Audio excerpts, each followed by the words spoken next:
How to destroy my investment in a single scene.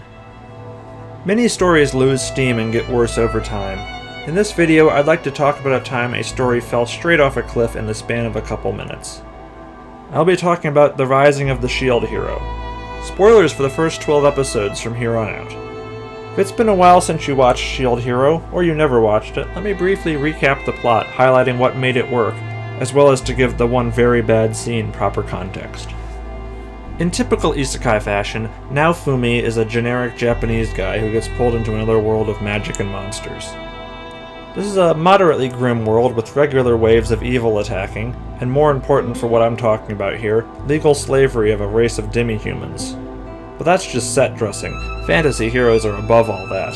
Naofumi is one of the 4 heroes who's here to set everything right? Well, despite being summoned to be a hero, Naofumi gets fucked over. Swearing is appropriate here. He's only not executed for his alleged crimes because he's a summoned hero. But he's left with his name slandered across the realm, absolutely no one to stand with him, and no one he can trust. And this is the emotional core of the story. Naofumi is the shield hero. As such, he literally cannot use any weapons, which makes him extra screwed because he cannot level up without killing monsters, and he can't kill monsters with a shield. He can't trust anyone to help him, and yet he's forced to rely on others in a support role. So Naofumi buys a slave. This is not presented as a morally justified decision. The story assumes everyone watching understands how abhorrent slavery is. The world has broken Naofumi's spirit, and his only option for a battle partner is to literally force someone to fight for him. So Raphtalia is introduced to the story, a pathetic, sickly raccoon girl who he forces to become a killer. There's some interesting depth set up in these opening episodes, where it's just Naofumi and Raphtalia. World building about how the previous shield hero may have primarily helped the demi-humans in the past builds on how low regard most people had for the shield hero in general, even before the current shield hero was a nationally infamous sexual predator. But even on a character level, the story finds lots of interesting ways to develop Naofumi's attitude to the world.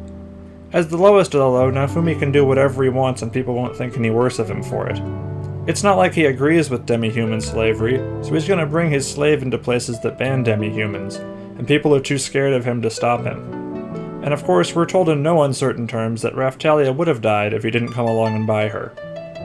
Does this forgive Naofumi owning Raphtalia and forcing her to fight? Absolutely not, but this story is full of gray morality and debatable motives without just being pure edge. The first 4 episodes of the show are fantastic at getting in Naofumi's head.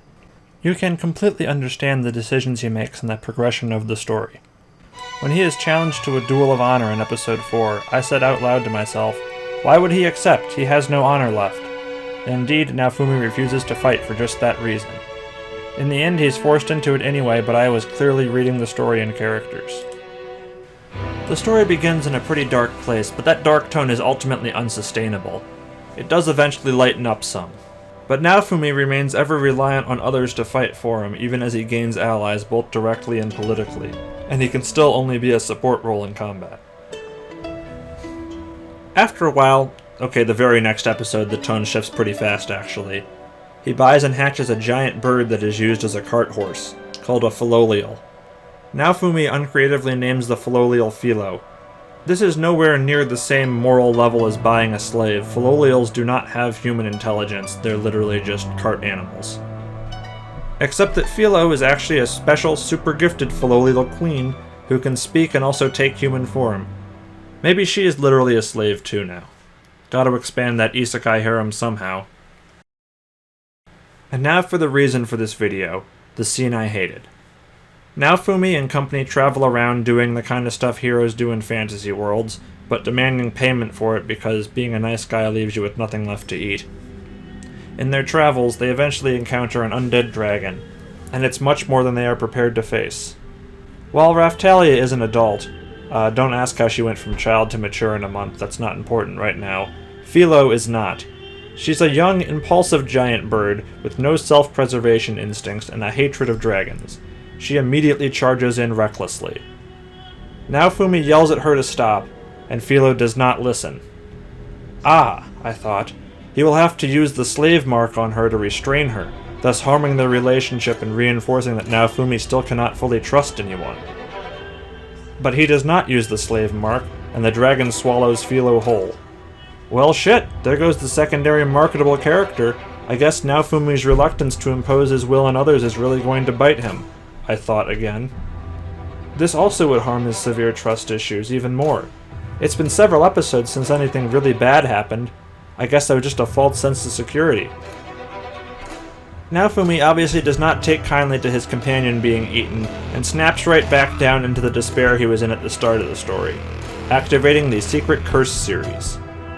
The Curse series had setup, but the Curse series making his shield shoot incinerating fire was not set up at all. With that offensive capability, the undead dragon never stood a chance. The dragon is killed a second time, and then Philo bursts out of its stomach complaining about almost being scorched by the fire. Yay, she's fine.